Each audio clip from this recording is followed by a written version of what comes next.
Decode software.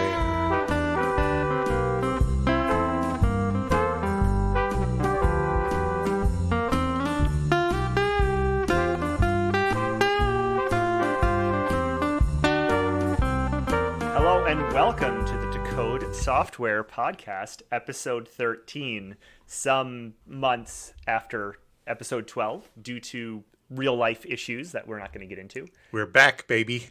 Yeah, I am one of your hosts, Tim J. And I'm Tim Purdom. And today we're going to talk about collections and generics in the .NET ecosystem.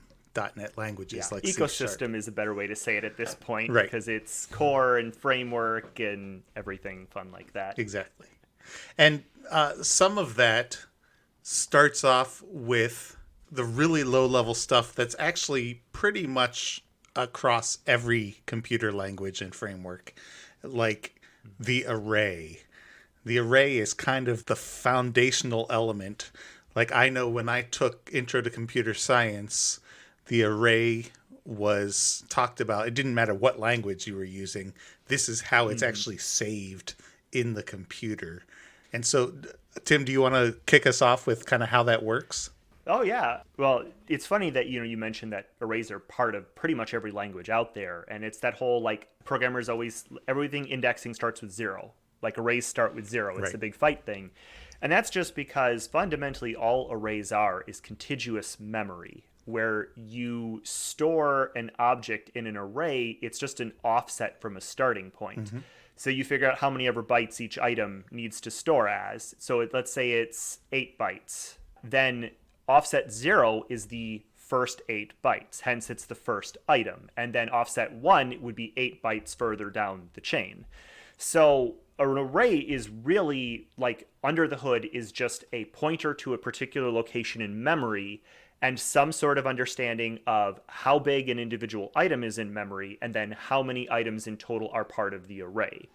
And the really low-level languages like C or C++, you can blow past the bounds of your array and just keep reading other memory that shouldn't belong to the array and lots of other dangers like that. Whereas C# protects you pretty much from doing anything particularly nasty with arrays. Sure. Now, generics didn't exist in the first version of C#.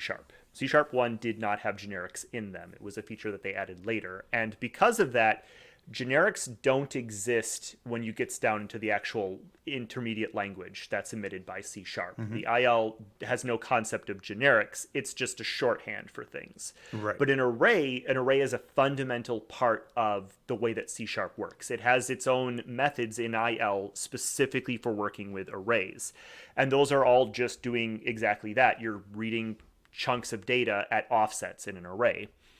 So a generic array, so like an array of T, is just a very thin wrapper around array that understands how to cast the data that's stored in the array to, whatever generic type that you want. Right. And I'd say another way of saying like how low level it is not only does the .NET intermediate language understand arrays, but the assembly language of the machines understand arrays. And like you said, it's just a pointer to memory. It's a size of each item, and then you can pass it an index, which will then just offset in that same block of memory a certain number of bytes to the next item. So if you say, give me array index 2, then it has to skip over the index 0, the first chunk, and it skips over the second chunk, and it goes to the third chunk, and that's index 2 of that array. I know also, just real quickly at that low level, there's usually some sort of like null symbol at the end of the array that tells the computer and tells the languages that are reading and writing to the computer that here's the end of the array. I believe for C and maybe C++, although I'm no authority on it, strings are null terminated, which is to say that there is no information stored along with this string as how long it is. It's just a pointer to this is where you start reading data, and then it just reads data until it hits basically car 0 or, the empty character. Right. And then that's how it knows the end of it is. Yeah, and that's exactly right. And that's what I'm saying. Actually, not just string, because string is an array of car, but all arrays are stored exactly like that, with the null character at the end, or character 0. Yeah. Yeah. And C Sharp and all the .NET languages hide that from you. You never have to worry about looking for that last symbol, which can cause some strange things when you're trying to do interop. Like if you're specifically calling C Sharp or C++ functions or C functions from C Sharp, you have to be aware of whether or not you need to manually null terminate your strings before they'll work particularly well. Because in .NET, strings are a whole other thing that we won't get into this time. But to kind of get back to what we're saying, since arrays are extremely, extremely low level in intermediate language, there's a lot of very, very powerful things that can happen with them, which is more interesting in the new .NET Core. The indexer for array is no longer a get set indexer. It's actually a get indexer that returns a ref in .NET Core. Okay. Because an array, and this has always worked this way in C Sharp, it's just kind of hidden. You can assign values to members of an array. Right. But if you think about the way that that should work, it wouldn't work if your array was containing structs, because it should be returning a copy from the array. So if you were to do like array index 2 dot property equals value, and that was an array full of structs, you would normally think that you're actually getting a copy of the struct. And so if you're setting the property value of that, you're not setting the value of the object in the array. Okay. Well, it turns out the C# compiler has always hidden that from us. And in the background, when you get an item from an array, you're returning a reference to that item, not a normal like value copy like you would for a struct. Right. And so anything you do with an array is basically the fastest way you can work with data, like fundamentally, is because an array is just such a low level type and it's so well supported, and it has hidden things in the background like ref returns from array indexers, that's like your bread and butter. Arrays are everything. And all generics do is really sit on top of that, and it just gives you a little bit more information of what is stored in the array, so that when you return those items, it just handles all of the casting for you.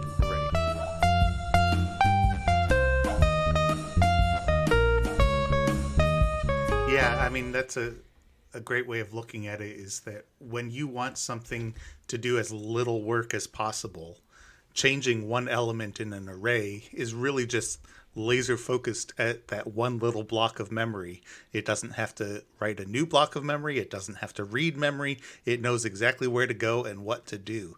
And so it's incredibly efficient. And some of these other things that we're going to talk about, like generics and the collections that are built with generics, are not that efficient, but they do other wonderful things that you wouldn't want to drop down to an array for everything. Mm-hmm. To get a little bit more into arrays, since arrays are a reference type, they are considered a class, like in a way deep down, there's a lot of danger to array. Now, I mean, arrays are used everywhere in C#, and you dig anywhere and you're going to get arrays. But there is danger in the way that those arrays are presented. And so you'll get into some weirdness like, here's a reflection thing. If you get a method info and you ask for its parameters, it returns an array of parameter infos. And the reason it does that is it's actually returning you a new array every single time, which can be really inefficient. Because it's an array, there is the danger that if it just returned its own internal array, then you can take that and you can change the values inside of it. You can just set all of those, because an array is always read-write. There is no default concept of a read-only array when you're talking about just arrays in C#. And so that's the danger of arrays, is if you pass them back to people, they can change the data in there. And you have to be aware that there is that consequence that if they change that data, is that suddenly going to mess up something that you're doing? And so the most efficient way to store your data, like within a method or within, a private class or a private struct, is always an array. But then if you expose that, you can lead yourself into particularly dangerous circumstances. So that kind of brings us to some of the simplest generic collections around array, which is and let's start with the interfaces, because those just define it. And so we've got iList and we've got iReadOnly list. And I hate to jump ahead because we really should talk about iList, but iReadOnly list is kind of obvious in what it adds and prevents, in that it is read only, and like you said, if you give that to somebody when you're not sure what are they going to do with this, and you don't want them actually to modify any of the members, then you can give them the read only list. I wanted to start a little bit more basic, actually. Sure. So Go ahead. we'll go back to so .NET 1, C# 1 did not have generics, but it did come with the idea of collections. And the basic three collections, I mean, there are more than this, is iList, iCollection, and iEnumerable. Right. And we'll start with the most basic is just iEnumerable. And iEnumerable is just the concept of give me a value, and then I want to say, can I get another value? And then you're just iterating through a collection in one direction from the start to the end.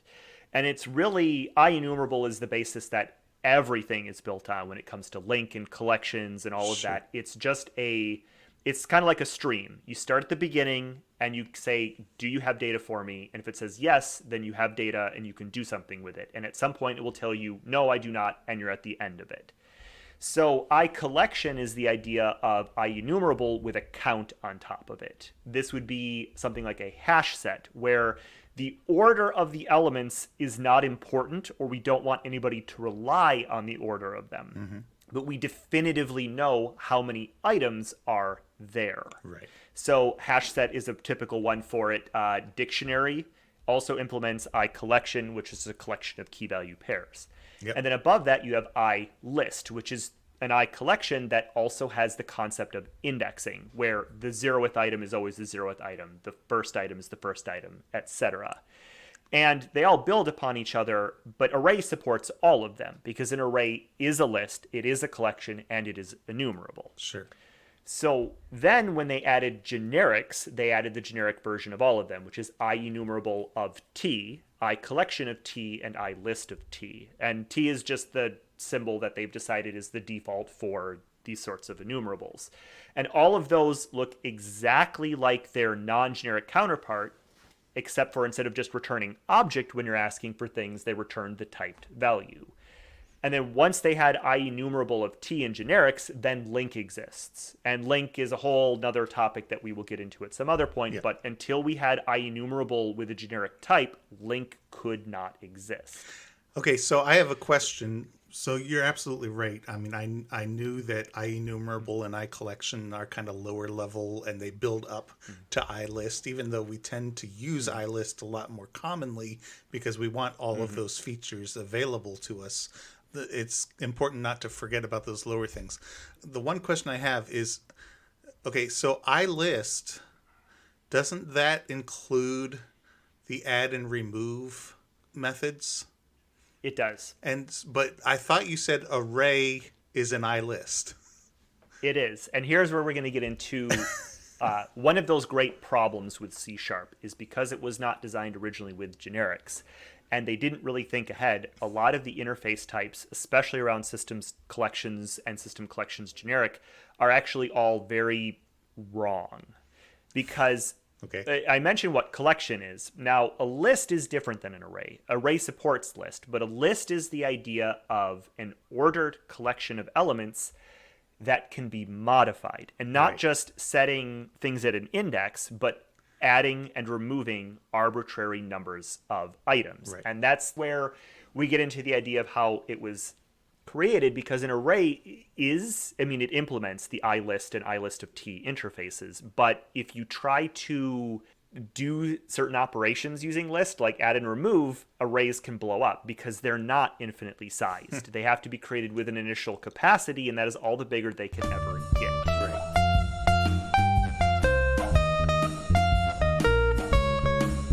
Yeah, that's just interesting. I never knew that it implemented the iList poorly. Yep. Very poorly. Right. The read-only versions of the collections weren't even there originally. They came out much later. I want to say C# 4 or 5. I could be very wrong, but they were not there originally. And it was just when they really started dealing with F# and functional languages, the concept of immutable or read-only state is incredibly important to those. And so they decided, we should probably do an I read-only list, an I read-only collection. And then iEnumerable is always read-only. And so those exist. And now, and this is goofy, iList, I believe, supports iRead-only list, but iCollection does not implement iRead-only collection, the interfaces. And there's, again, a whole rant on that sort of thing, but Right. all of the concrete types that .NET gives you, like their list implementation, they implement every single possible interface that would reasonably make sense. Sure. Even something like Dictionary supports iCollection and iRead-only collection and various things of that sort. Yeah. And those are easy to see. I mean, you can jump right through in your IDE to the class definitions of list and dictionary and see all of those interfaces just listed there at the top, which is nice. Now, to talk about list a little bit more, and the reason that list exists is because arrays are very limited. You have to know how many elements you're going to store in the array when you declare it. And the problem comes about something as simple as a string builder. I'm going to be building a lot of text, which means that I'm basically taking character arrays and appending them together. But I don't know at the beginning exactly how big the string I'm generating is going to be. And so if I guess too big, then I've got this giant array taking up who knows how much memory, just laying there when I don't need as much of it. But if it's too small, at some point I'm going to run out. And so list is the abstraction away from knowing that everything is ultimately an array, and it's just saying you can just keep adding items forever or removing items forever, and we'll take all of the magic of what's actually happening and hide it. And what's really happening is that at a certain point when you add items to a list and the array isn't big enough, it just creates a new array that's bigger, copies all the stuff you've already written to the list to the new array, and then it just continues on with its day. It's just an array that can get bigger forever. Yeah, and I read something, I don't know if this is accurate for C# or not, but something like what it actually does to make that bigger list is the guess it makes is it doubles. Like, so whatever size it is, when you hit the limit, it gives you a double-sized array for the next, until you hit the next limit. Yeah, more or less. There's some wizardry in there about like minimum capacities and some other stuff to make it a bit more efficient in edge cases, but that's really the core of it, is just doubling the size every time. The idea being that as soon as you've exceeded that size, the process of increasing the size of the array is a very expensive operation. It's creating a new array, copying a ton of data over. So they try to do it as minimally as you possibly can. Right. And even Dictionary and HashSet, internally, they're just a bunch of arrays because everything has to be. And so they just do some more magic with how those arrays interact with each other to make it look like a hash set, to make it look like a dictionary. And I can get into internals about that in another episode, but that's really, we're talking about the implementations now. System.collections.generic is the high-level namespace to get all of the built-in collection types, and there's a lot of them, and they're very good. Every time there's a new .NET release, there's, they do whatever they can to continue making those faster. And if you look at the actual implementation of like list, there's a ton of stuff about when methods get inlined and when they don't get inlined, and they're very efficient. So it's kind of that argument of, yes, we can just use array, and array is very fast, but list is really not that much slower, but it's significantly more powerful. Just the number of methods on there, being able to remove things based on indexing or predicates, or finding matches for values, indexing things, contains. There's just an absolute ton of information there that simplifies the use of arrays.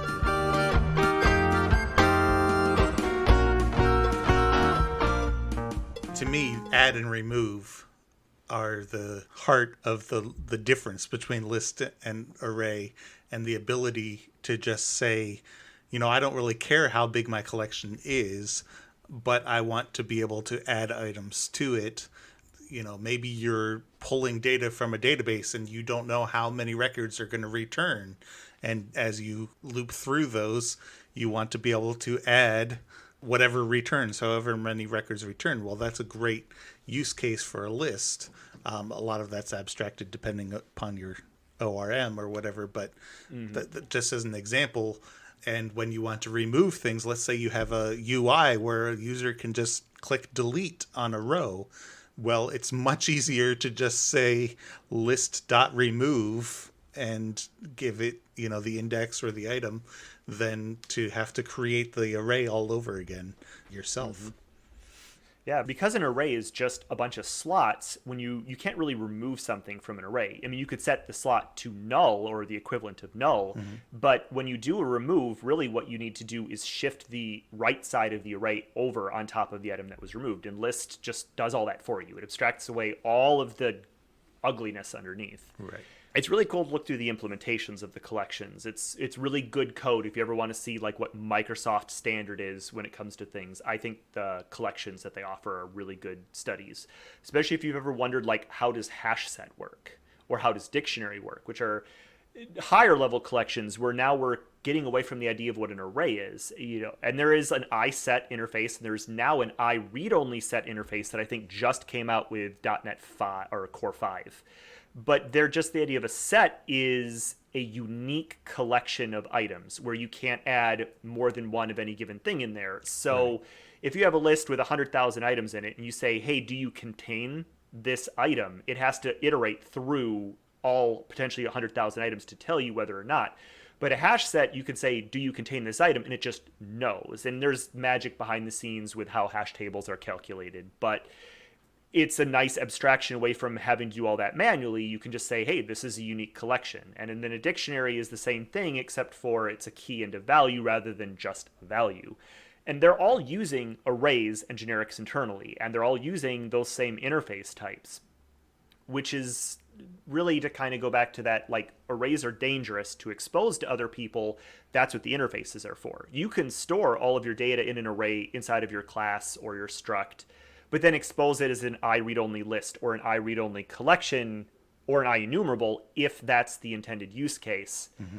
Whereas there's like you might use list internally for the same reason, but it's not recommended to expose just list as your public property or the return type from something, because then whoever takes that can manipulate that list. And if that's your intention, that's fine, but it is the danger of just giving these collections out if it's something that you're also using internally, because they're dangerous like array. And that's where the interfaces are the really nice thing.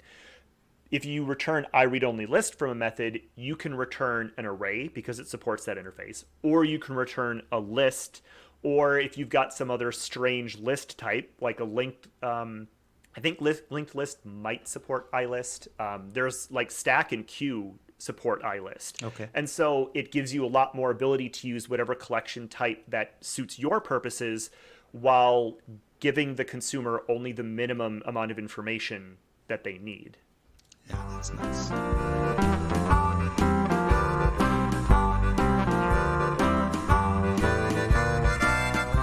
One thing that, I mean, just since we're kind of talking about lists in general, I know one thing that bit me a lot as I was learning .NET and C Sharp is the one place that you can get in trouble just internally, not talking about passing things back now to somebody else, to a consumer, but just internally to your methods or whatever, is doing an iteration over the list and then modifying it while you're iterating over it is a big no-no. Yeah. And it will blow up. And sometimes I feel like it's a build error, but more often it's a runtime error that just tells you, oh, by the way, you can't do that. If you say for each item in list, and then within that you say item dot or list dot remove item, and it'll blow up at runtime. Yeah, it's a very common thing with HashSet where you're digging through the items in a hash set and then you're like, well, I want to remove these items as I find them. Oops, you do that. And internally, all the collections are basically storing some version information. It's just an integer that keeps getting incremented as you modify the collection. Mm-hmm. And when you start to enumerate through it, it takes a snapshot of that version number. And then every time you call like get next item, it checks if the version number is different than the one it thinks it should. And if it does, it throws an exception and says, I can't iterate, because you lose the state of the array inside. Sure. Because like you're like go to next item, but we don't know if that next item is actually valid anymore. We don't know if the whole array's been deleted or shifted or anything like that. Right. Yeah, it makes perfect sense why you wouldn't. Now, I know my solution for that is usually to just store a temporary collection of what I want to delete after the iteration is complete. Is that usually how you do it? Like just Yes. got another little like list that, okay, add this to the delete list, and then at the end say delete these. I think there's a method on HashSet, and I could be wrong because it might have been something I added, which is a delete where that takes a predicate. And Hmm. there's some internal wizardry you can do with some of those collections because they know like what is safe to remove or not. They have ways of kind of going through and removing things while it's being iterated through. A lot of the string manipulation methods or anything with string builder is very smart that way, where you can enumerate through a string and be like, delete every instance of this character. And it can do so because it's storing like shift positions and how the array works. But that's all very specialized. Hmm. Normally, if you're going to do it with a list, yeah, you probably just create a second list.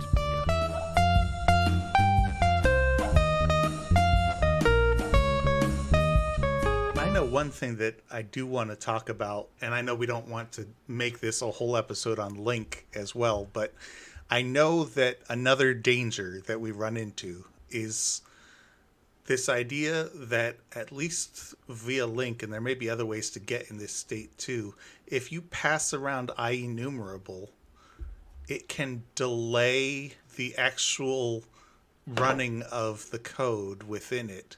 So, for example, if I have a method that builds a collection, that builds a list, but I return an IEnumerable, then until that IEnumerable is called .toList or it's actually iterated over, that method that I created never ran. Like it hasn't run yet until the enumerable is used. And that can have dangerous consequences, especially if you happen to iterate over the enumerable multiple times, because now you've just called your method multiple times instead of intending to only call it once. Deferred execution. There is a danger because IEnumerable is just a forward read, like read only thing. It just says, give me this data. When link works, all of the things that you're adding to link are just a method chain. But until it's consumed, and I believe that's the official term, is like a .to list or like some way to actually force the iteration of it. All you're doing is setting up promissory functions in the future, Right. which is Okay. like That makes sense. if you implement your own link style extension methods, there's this kind of rough pattern where, you're saying like this IEnumerable source and you're doing whatever else because you're extending off of it.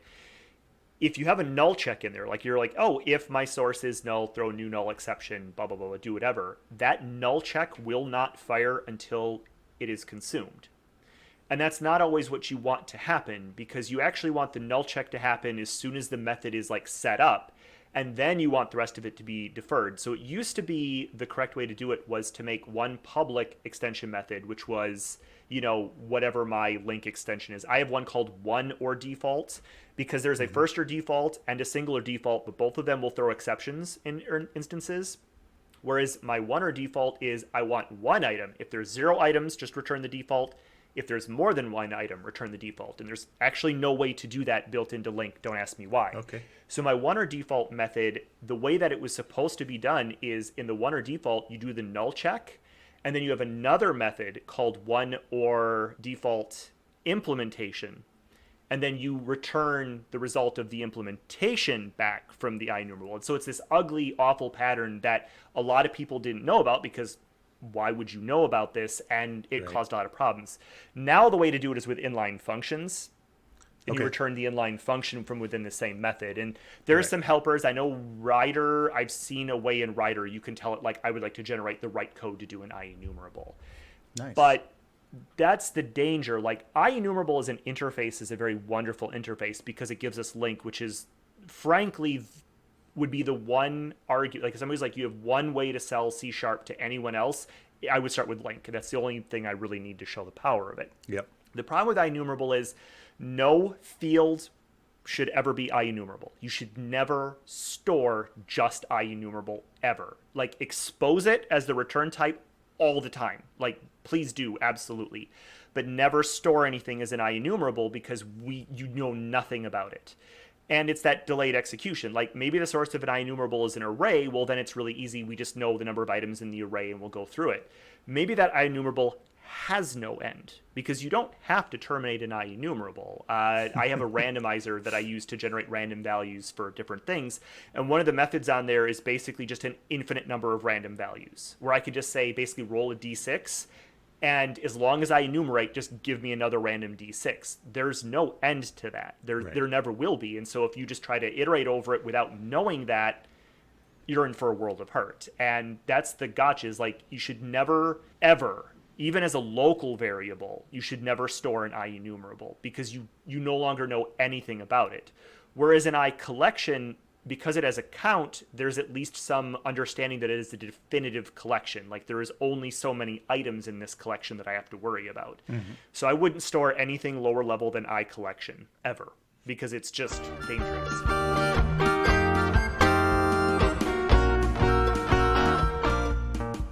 Right. And I know like Ryder and Resharp will warn you when you do pass around an IEnumerable, or even just try to, create it right there in your own method and link, and then try to iterate over it or read it. It'll say, you should really only do this once, because it's going to call any internal functions that are in that link chain or whatever, multiple times. And so it'll highlight it right there. But if you're not using ReSharper, possible multiple enumeration, I believe, is what it is. I have not seen that in Visual Studio, that highlighting, and I could be wrong. Maybe it's there now, but except with ReSharper. I only ReSharper. I said I haven't used Visual Studio without ReSharper in a long time, unfortunately. So, right. But yeah, it is the danger, and that's why, generally speaking, if you are given an IEnumerable and you have no idea where it came from, if you're going to be working with it like more than just one enumeration, you're supposed to try to two-list it internally, where you're just like I don't care wherever this is, I need it in a list so I can be sure that all those side effects have been taken care of. And then if I need to go over it, I will just abuse that list as many times as I need to, because I'm sure that all that data is finalized. Right. Yeah. So that to list or to array is really nice to just say, okay, now I have a concrete item.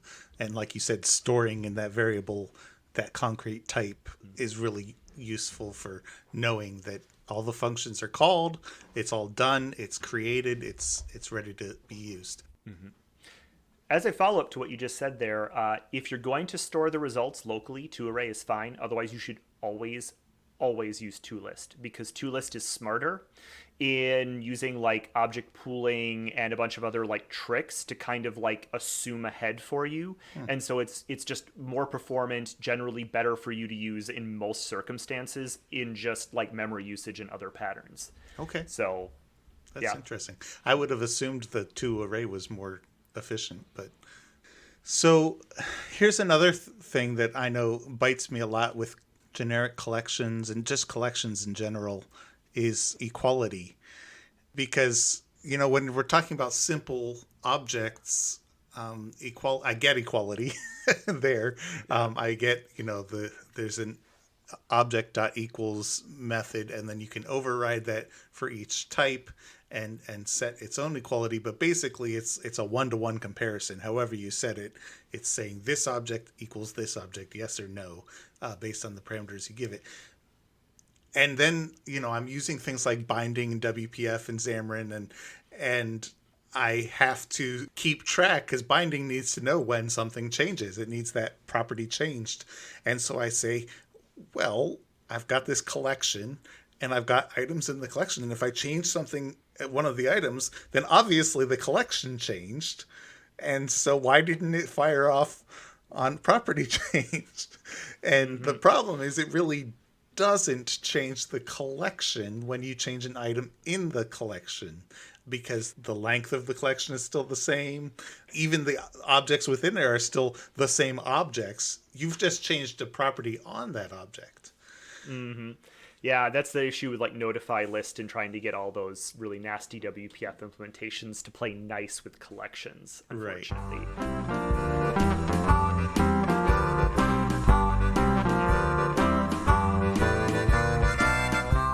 So, a little side rant, you mentioned object equals. So there are 3 methods that exist on object. Do you know what they are? Equals, get hash code, and toString. Very good. Very good. Yes, I got now, it. There is a strong, large number of people who think that get hash code being on object was one of the worst design decisions ever made in C#. Okay. And The argument there is that not, and this is really true, not every object is even remotely suitable to be included in a hash set, which is like a hash set or a dictionary or something like that. And because get hash codes there, it gives people this illusion that they can just store anything as the key or the value in a hash set, and then it's just going to work, when that is not even close to the case. And like equals is fine. I don't have a problem with equals. But then toString is, I get it, but there's some arguments there that that's not a great thing either. Sure.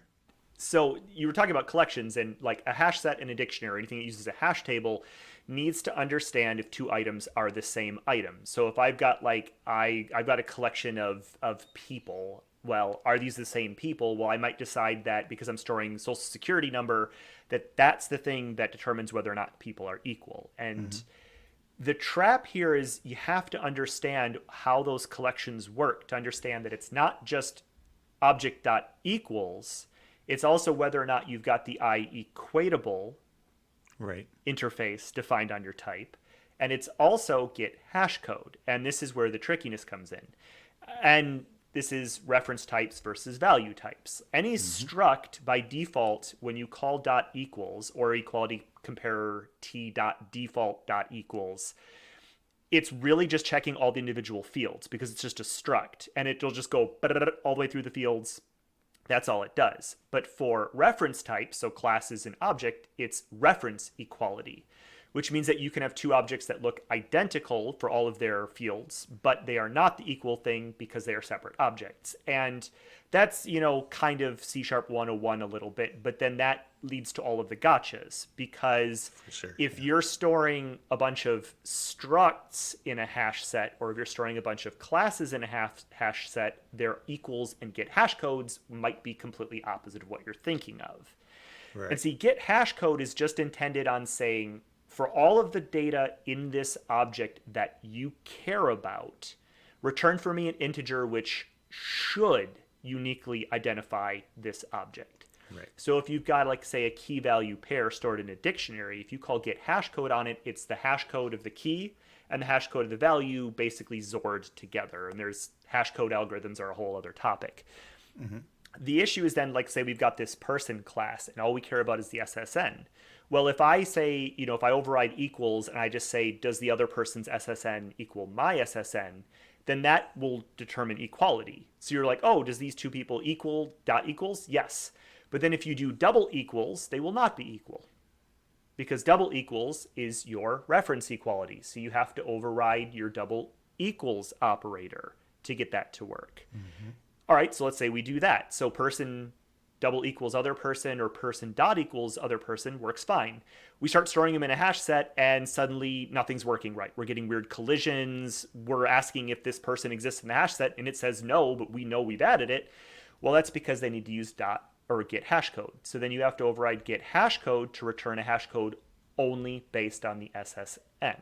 So there's where you get your gotchas of your collections. So really, for safety, you have to implement dot equals, dot get hash code, and the equality operators, like the double equals. And actually you should be implementing the equatable T interface on top of that, because if you implement equatable of T, it can do faster equality checks in the internal code, because then it doesn't have to box anything to object first to do object equals.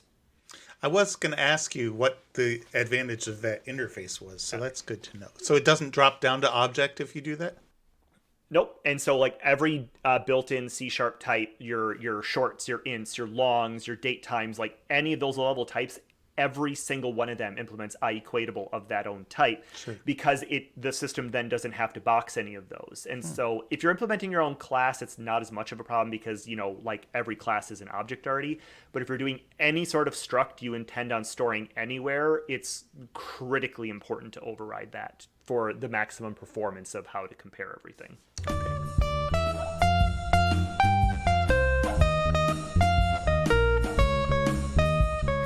Yeah, see, that's the issue with those collection types, is that you hear about a hash set and you're like, oh, this is a unique collection of whatevers, and you can fill it with numbers and it just works, I add 1, 2, and 3. Does it contain 2? Yes, of course it does. Can I add 2 again? No, I can't. It already exists. But then as soon as you start throwing your own custom types, there's lots of surprise gotchas that are in the system. Right.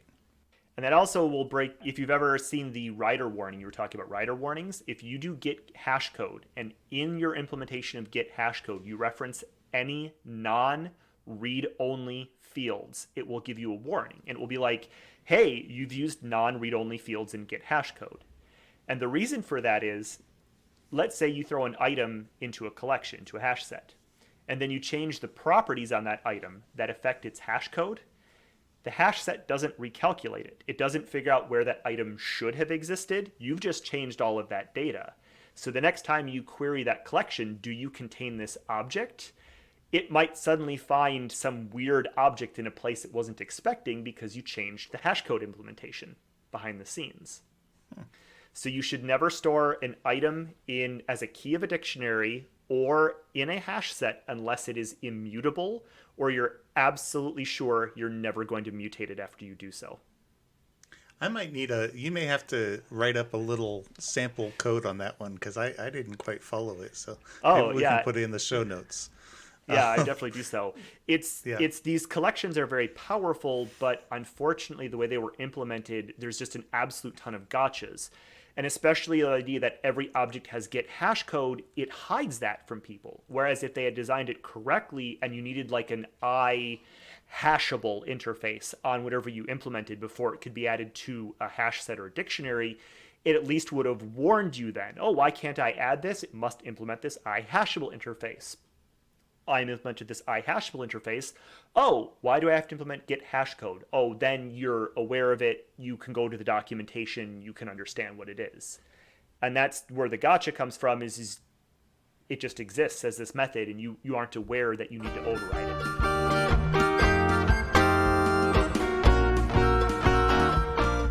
Or one thing that I thought of that we haven't really talked about is how collections are stackable. You know, you can have a list of lists of dictionaries of hash sets or whatever infinitely nested. I mean, I'm not suggesting that's a good idea to do, you know, beyond 2 or 3 levels, but just that can work. Like I know at work our support API is kind of built on the idea that there's a certain type that always has collections within it, and those collections might have other collections within them, and so then it can kind of use reflection and find and fill those out for us.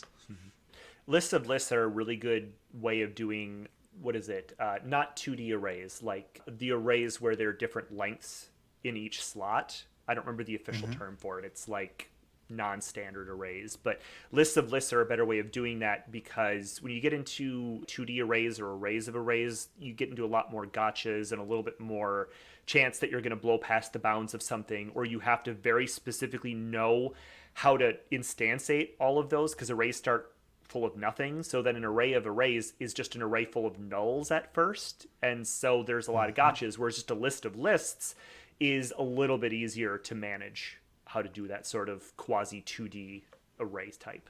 Yeah. Talking about 2D arrays, I mean, I know there's 2 different things there in the C# code and in other languages too. There's like array, brackets, and then brackets again. Yep, that's an array of arrays. And you can technically do those infinitely. You could have 40 brackets pairs after it. But isn't there another thing where like the brackets are nested inside each other too? You might be thinking of that. Yes, with the comma in it. Yes, one pair of brackets with a comma in it. Multi-dimensional arrays. And I don't remember how high C# supports. I think it's at least probably 8 dimensions. And if you do arrays, you can query an array and ask it about its rank, which is like how many dimensions it has. And you can actually look for lower and upper bounds because it's possible in VB.NET to set the lower bounds of an array to 1. Like you can say indexes start with 1 in VB. And so if you get arrays that are non-standard, and a non-standard array is just a one-dimensional array that starts at 0, anything that goes beyond that, 2D, 3D, 4D arrays, different lower bounds, different upper bounds, things like that, when you're doing that and you're implementing all those methods, you're actually not working with just raw arrays anymore. You're starting to get into that thing where behind the scenes it's arrays of arrays and all this other weird stuff going on, because that's not really how it's intended on being used. Is, saying, oh, I want this array to start at 4. Like, why? But the API supports it if you really want to. Yeah, and maybe it's enough for a separate conversation at some point, but I just know I always get confused between array of arrays and a multi-dimensional array, because you could really use them both for some similar use cases, I would imagine, but probably one of them's wrong. And I'm just using There the are wrong arguments both ways. Like 2D arrays can be nice because they're always rectangular. Each row has the same number of columns. Whereas a multi-dimensional Okay. array, like each row can have a different number of columns. And that's really where you're Sure. at. And you can argue a lot of things. Well, that's a great short description of the difference. Yeah. Yeah. And there's arguments for using 2D arrays or 3D arrays. And I'm not saying there's like, don't ever do it, but it's at some point when you're messing around so low level, you're probably just better off moving a little bit higher level and protecting yourself a bit more than dealing with code that's more prone to just blowing up or being hard to understand.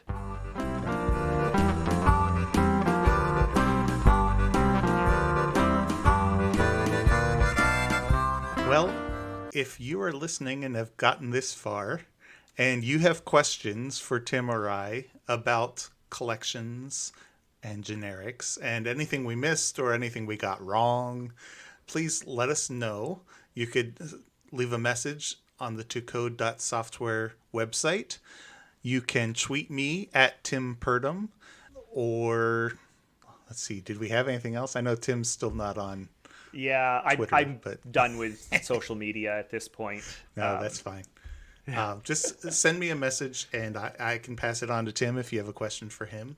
We could even start a Discord channel or whatever to, have some fun conversations. We'd really like some feedback on our episodes too. We kind of took a long hiatus there this fall and now we're back at it. But we'd love to hear from you, the listeners, and hear what you're looking for and what would help you out from a podcast like this that kind of delves into the technical side of the .NET languages and ecosystem. I have one more tiny topic related, and then we can Yeah, move go on to ahead. some hotspots, and that is which collection to use. And this is actually, I would argue, if you're really like, I don't know about all this stuff, just use array, right? Just use array. It's fine. It's not going to kill you. It's not going to like destroy your code base. But the biggest problem is using the wrong collection type. And this is something that I'll try not to rant on too much. But if you have a collection of items and they're unique in some way, they need to be stored in a hash set. Do not store them in a list and do like list.contains 100 times because it's very slow. And we can talk about O notation or big O notation if we really want to get into like lists. If you're looking up something into an index, it's O to the 1. If you're iterating through the collection, it's O to the n. Whereas a hash set, if you're saying, hey, do you contain something, it's O to the 1. Which is just a fancy way of saying use the right collection type. Like understand what you're doing. And this is something I've noticed at our workplace. An unfortunate lot in the support thing is you'll have this, there's 1,000 items in this list, and I just keep seeing over and over again, singular default where something equals something, over and over and over again. And every one of those singular defaults is O to the n-ing. It's going through the entire collection every time. But then it's very obvious that what they're looking for could be just stored in a hash set.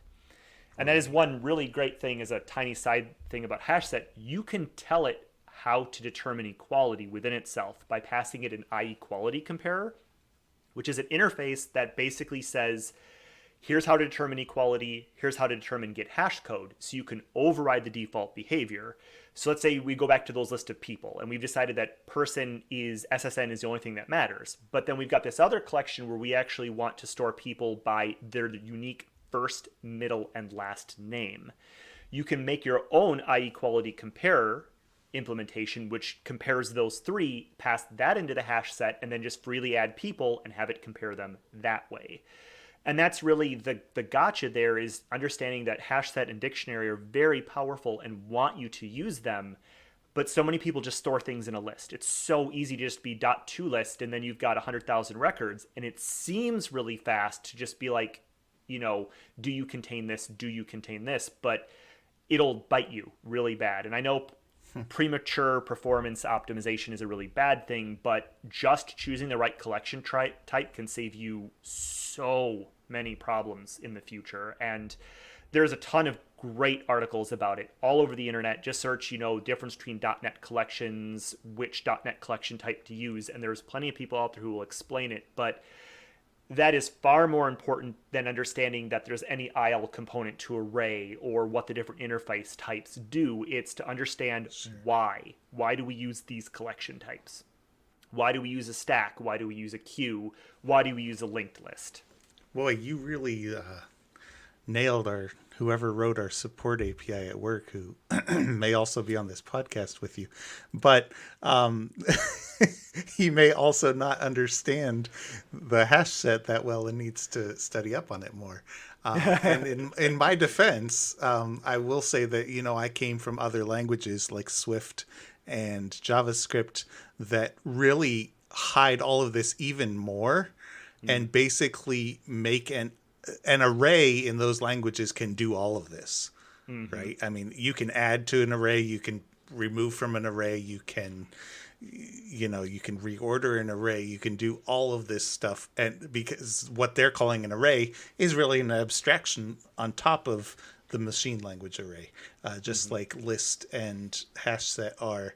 And then also you said, well, you could just look up, somebody will explain this to you, but I'd be willing to bet that I'm not the only person that's gone through quite a bit of .NET training and come away with the idea that list is the default thing that you should use for everything. Oh, and I was exactly the same boat. That's why I'm harping on it, is because when I did a lot of early implementations, a lot of my code, I didn't understand those collection types, and I had a particular list that was full of 10 million items, very complicated items, and I was doing this giant filtering system, and it was like 30 nested where predicates firing off of this, and it would take 5 seconds to execute. And then when I realized what I was doing wrong and turned that into a 10 million item hash set, my execution time was hard to measure, like in like tens of milliseconds. And so it's a lesson that I've been burned by many times, hence why I'm throwing a little bit of shade. And I didn't actually know you're the one who wrote that, so... I mean, it's been rewritten several times since by other people, so, but I would not be surprised. It sounds like my fault, what you're describing, that everything's list-based in that support API. So I can take my lumps and and learn and grow. And luckily, I think Tim is scheduled to refactor that same API in the near future. So I'm sure he will add hash sets where appropriate in there when he does that.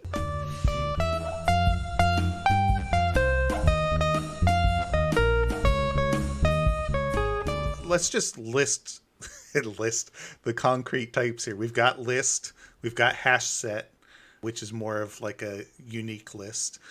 We've got read-only list. Is that a type or is that just an interface? I believe there might be a concrete type hidden deep within the .NET framework, but it's usually just an interface. Whereas like list implements read-only list, so you can just return that. There is an extension method on list that's .as read-only or to read-only. I don't remember which one it is, and it returns an read-only list. And I think the default implementation is it just returning itself, just hiding itself underneath that interface. Although I could be wrong because there's some danger in that, and the .NET team may have hidden it underneath another layer of abstraction, so you can't just cast it back to a list and do abusive things. So there's also, actually I just looked it up on the Microsoft docs, which are always great. There's also stack and queue, which are specifically for when you want to add and remove things in specific orders. A queue is like lining up in a queue to wait for something where it's first in, first out, right? So if you're the first one in line, then when you pull something out of it, you always get that first one. And a stack is the opposite. It's first in, last out. Last in, first out. Oh, yeah. Either way you can say Yeah. it. I actually don't know what the technically correct normal way to say it is, but they both describe it the same way. Right, which is to say you're stacking, just imagine like stacking coins or stacking cards, and then you pull the top one when you pull from the stack. And so those are also very useful in specific situations. It's kind of like a built in sort that is really handy. I know I created a card game just for fun and for the little class I was teaching last summer and stuff. And, it was Go Fish or something like that. But basically, to imitate a stack of cards, I used stack because it was very obviously that the cards are going to stay in the same order that you put them in. And then when you draw, you always want to draw the same top card. Interestingly enough, we know about stack versus heap. It's the same exact concept for stack. Like that's how the stack works. And if you go down into the IL, when you're like loading variables and manipulating things, you're loading items onto the stack and then calling methods that pop things off the stack. And so if you look at the stack collection type and you understand exactly what it is and what it's doing, that's the exact same concept of how the stack works in .NET when you're talking about the stack versus heap. Well, let's talk about another example there where it's the same is Xamarin Forms navigation in UI is push and pop, which I believe are the same terms that Stack uses, right? Yep. Q uses DQ and NQ, but I have seen some Q implementations that use push and pop, but push and pop is stack. Right. And so it functions like that. So I was just working on a Xamarin app. When you want to, let's say, pop up a dialogue, or when you want to just show a new screen, you push the screen and it comes up. And then you can call navigation.pop to reverse, to just go backwards in the UI, which is kind of a nice, another use. Again, it's not the stack type in .NET, but it's that same stack concept. A lot of UIs have been moving toward that. I think it's a very excellent concept. They just, even phones, if you think about there being a dedicated back button, the back button on your phone is really just popping whatever the current thing is off the stack and moving you back to whatever you were before. The Xbox interface, I have an Xbox, it's the same thing. Like all these menus are just layering things on top, and you can just keep hitting back and just pop those layers right back off. Right. Yeah. I kind of wish our desktop UIs were that easy. Yeah. Because there's so much with desktop, you can have multiple windows open and everything that makes it more complicated. But I think there's a couple types in there that we didn't really talk about, but I don't want it to go forever. Well, we could do a whole thing on like the internals of how a hash table works and understanding how powerful dictionary and HashSet are by understanding like what they're doing underneath of there. That could be a fun side episode at some point. Yeah, for sure. Yeah, and just hash table versus hash set, and I know the one's built on the other, but yeah.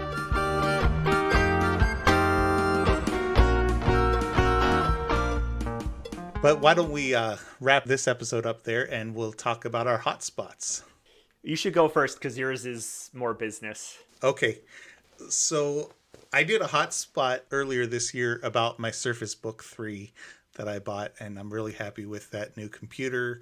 I'm using it for this podcast. I'm using it for Xamarin development, doing lots of side projects. I love the fact that it's got the detachable screen and the pen. So even during work, if I go into a meeting, I like to grab the pen and the Surface Book so that I can just handwrite notes and not lose them. We were just talking about Tim likes Post-it notes, physical Post-it notes, and then he was digging around for one. I'm like, well, geez, you should have saved it on your computer. But so I really like that, and I'm really kind of bought into the Microsoft Surface ecosystem. So this summer, they came out with the Surface Duo. And the Surface Duo is an Android phone. So they gave up on trying to do, mobile Windows, whatever you want to call it. There were so many different flavors of that over the years. But they've kind of acknowledged that that was a losing prospect.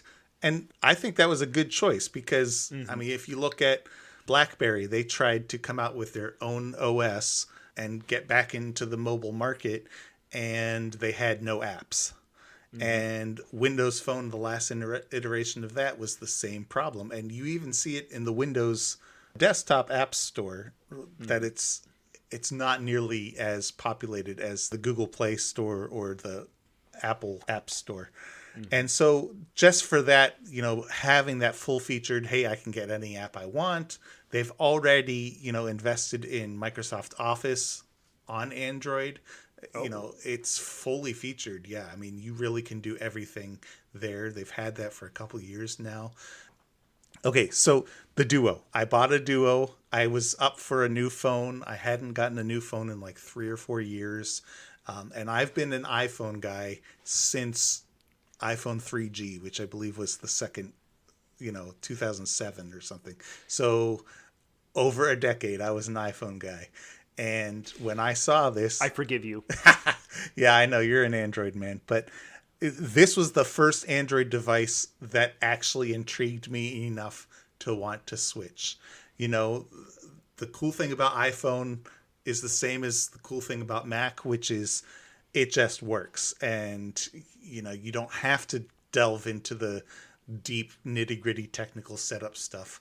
It's more reliable. You know what you're getting. You know you're getting high quality. Well, with Surface, I kind of felt like I'm starting to get this same feel. Microsoft is behind these products 100%. Microsoft's not going to disappear 2 years down the road or anything. They do have a sketchy past on certain things, but like Windows Phone. Okay, but let me tell you about this device now because it is not your standard phone at all. This is a dual screen hinged device, and the hinge rotates 180 degrees around, or was that 180 or 360? 360. I think it's 360, all the way around. So Yes, you 360. close it like a book, and the outside has glass panels, and I put a skin protector on it. A lot of people do that so that mine looks more like black wood. And you open it up and you can swing it all the way around so that it's just held in a single hand like a normal phone. Or you swing it partway open and now you have two screens facing you, which you can do lots of things with. The Microsoft apps like Office and Outlook and all of those will do special things across the two screens. Like you might have Outlook open and your list of emails is all on the left screen and the details of the email is on the right screen. OneNote, I can have my list of different notes on the left screen and the note that I'm writing on the right screen. And by the way, that same pen that I got with the Surface Book 3 works on the Surface Duo. So I can take notes now with this smaller device. You're making me jealous, man. There's so many cool things about this device. You can turn it, and of course, like any phone, it will rotate the screen. And I find that the rotated, I don't know if you call it portrait or landscape. For the full length of both screens, it's portrait mode now if I rotate it. But it is two smaller landscape screens. So, but the nice thing about that is you can span things across both and just scroll through a big feed as if you were using a big tablet. And the screen size for a single screen is ridiculous. It's like 5.9 inches diagonal.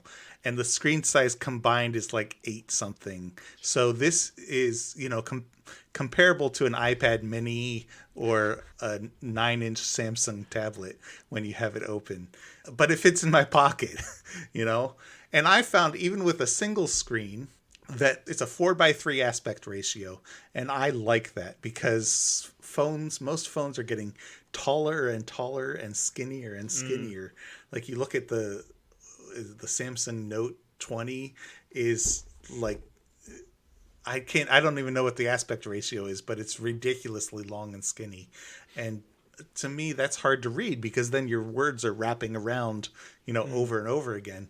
Whereas this 4:3 or 3:4 is just much more like a book and much more like a monitor.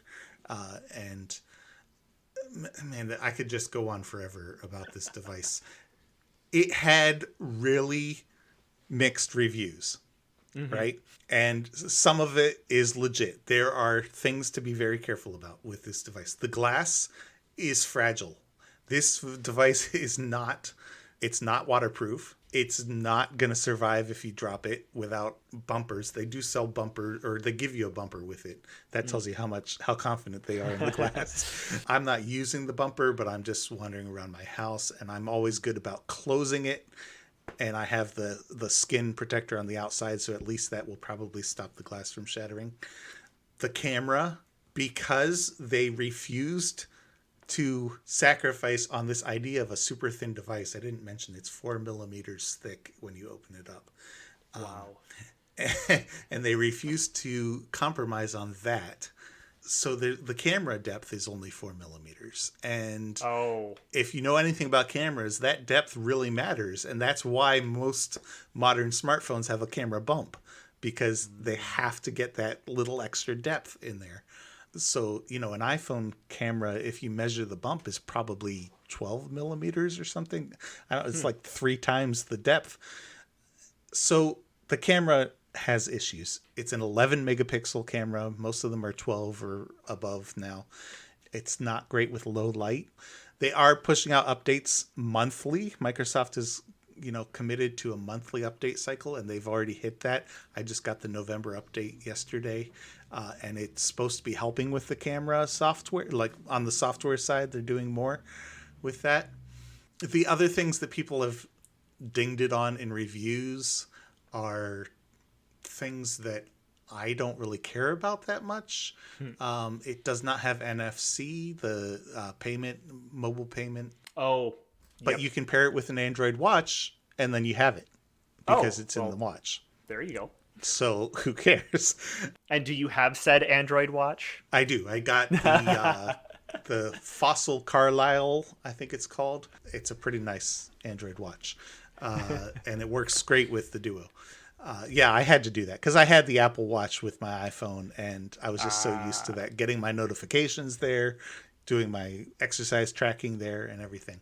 So, yeah. And like I said, once you have that, it doesn't matter. And then they were like dinging it because it has last year's Snapdragon chipset, which is really like a lame dig, because this year's Snapdragon chipset requires an extra chip to support 5G. Well, I live in Iowa. Yeah. I don't know about where you live, but where I live, 5G is not going to be a reality for years. Yeah, so where probably I'm at, until I doubt it. Yeah. So the fact that they decided not to support 5G, not to put in this bigger chipset, which would have taken up room and probably ate into the battery life of the device, I'm okay with that one too. Mm-hmm. The last thing, of course, is the price. But you have to realize everything you're getting 2 giant 5.9-inch screens.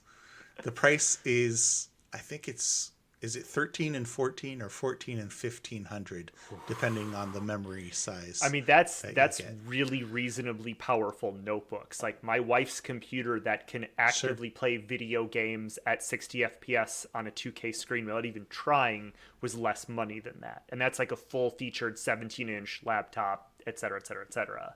Sure. So, but I was already buying top-of-the-line iPhones. Yeah, and so this year, if I had bought the iPhone 12 Pro Max Plus XS, I don't know what it's called now, because I tried not to follow it this year, but I would have bought the biggest iPhone, and it would have been 11 or 1200. So the difference is 200 or 300. It's not that much different. So I better stop ranting about the Duo now. But if you want to learn more about it, I will put a link in the notes. And I am working on an Android app specifically for the Duo, which I can talk about in a later episode. Oh, that would be interesting to hear about.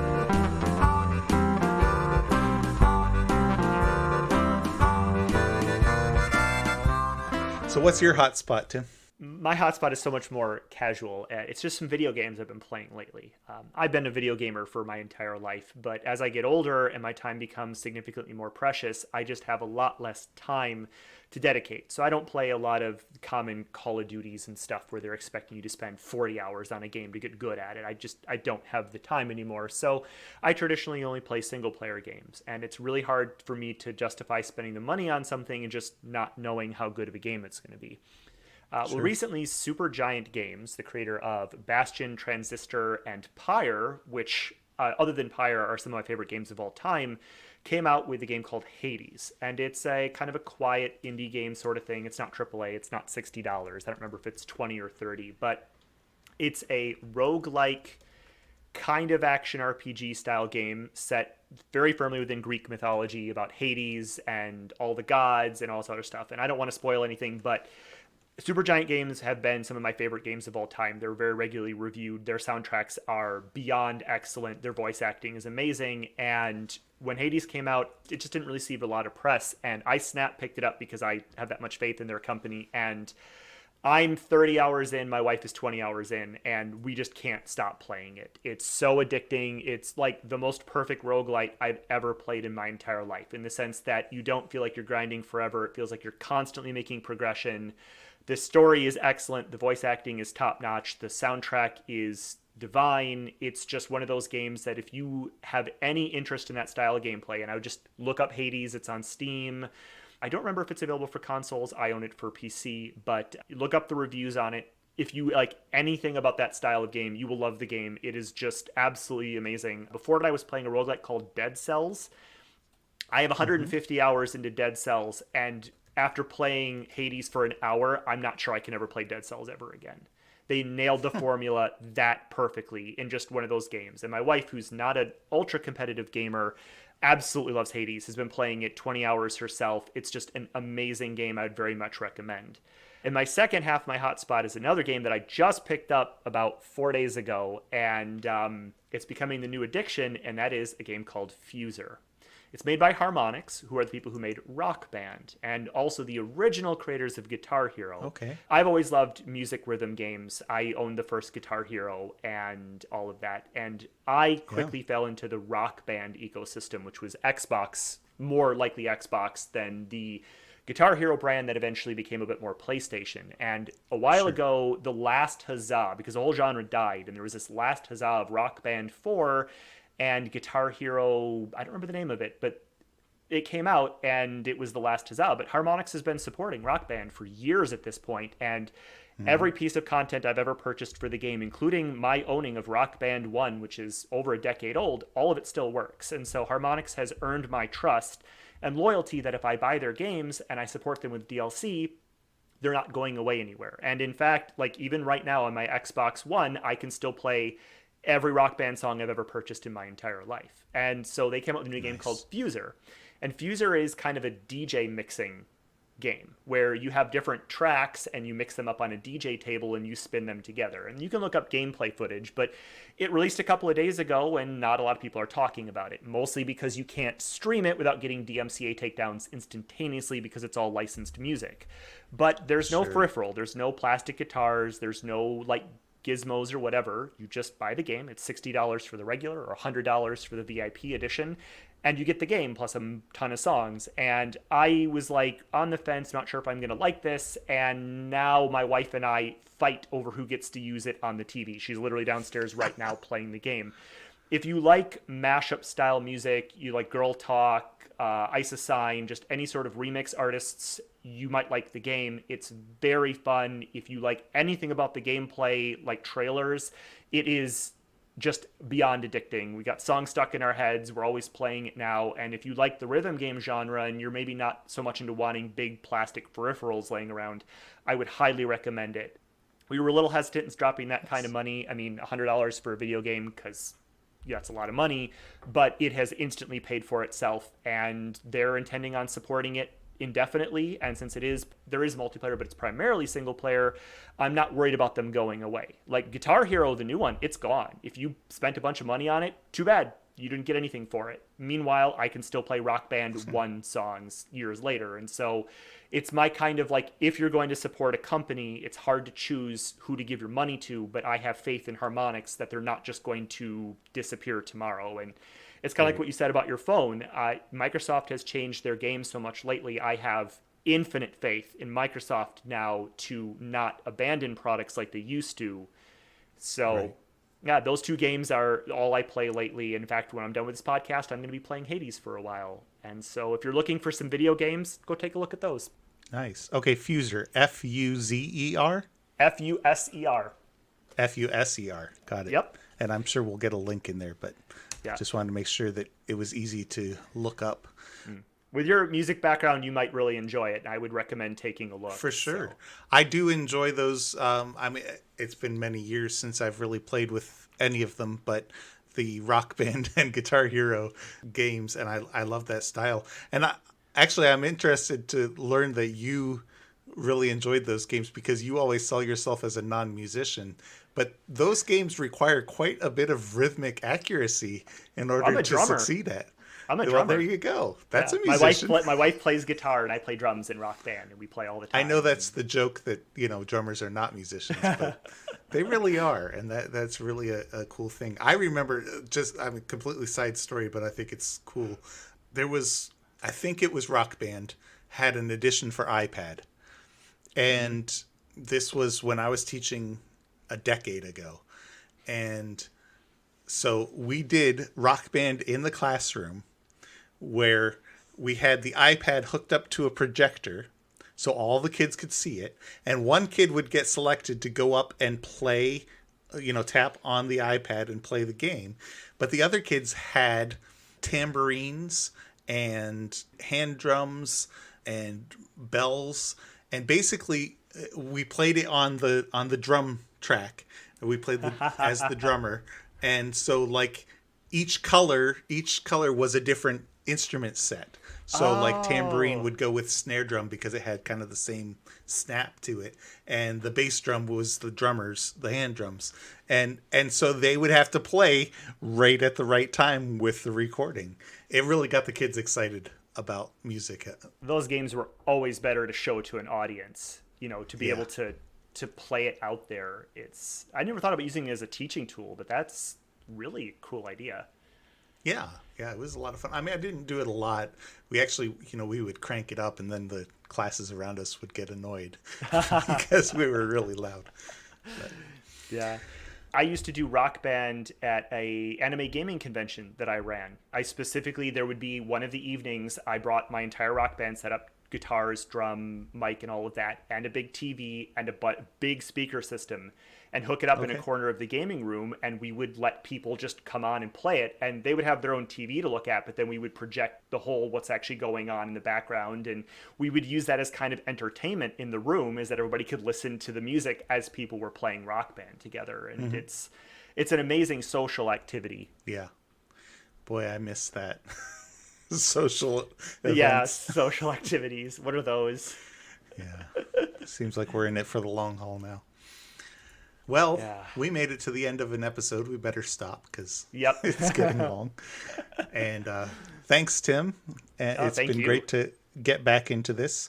Episode 12 will hopefully be out soon. And then this one is episode 13.